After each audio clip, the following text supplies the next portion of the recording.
Probably the most difficult part of installing a new SSD into your PlayStation 5 is removing the case cover. We've found a twisting motion works best, like that. And as a reminder, we are taking off the cover on the disk drive side. Using a small Phillips, unscrew the empty bay's protective plate. Beneath, you'll find a spare spacer and screw. No components on the back, so we'll be using the white. If it had components on the back, then we go gray.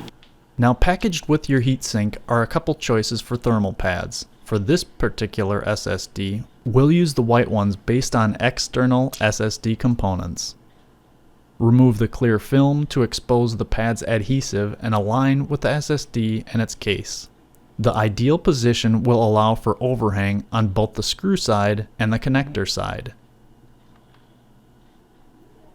Repeat the thermal pad process for the cover, and when properly placed, should snugly fit in the grooves shown here. Slide the SSD and its housing into the empty bay. If done correctly, you should hear an audible click. Yep. Place the spacer beneath the SSD in its recessed hole before securely screwing it into place. Now install the cover plate and case before testing.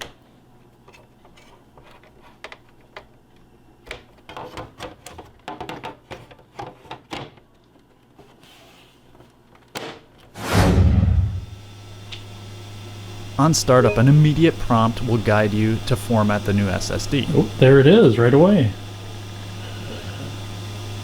Format.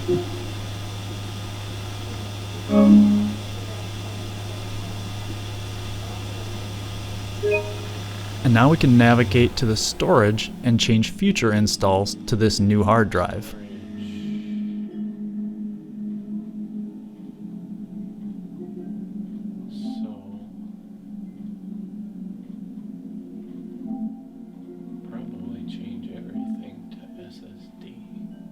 After a lengthy Horizon Zero Dawn download, we'll verify that it installed on the new hard drive.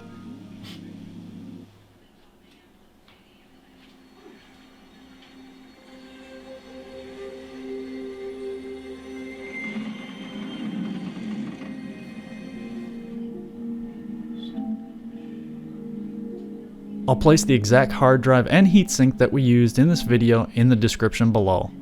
Thanks for watching.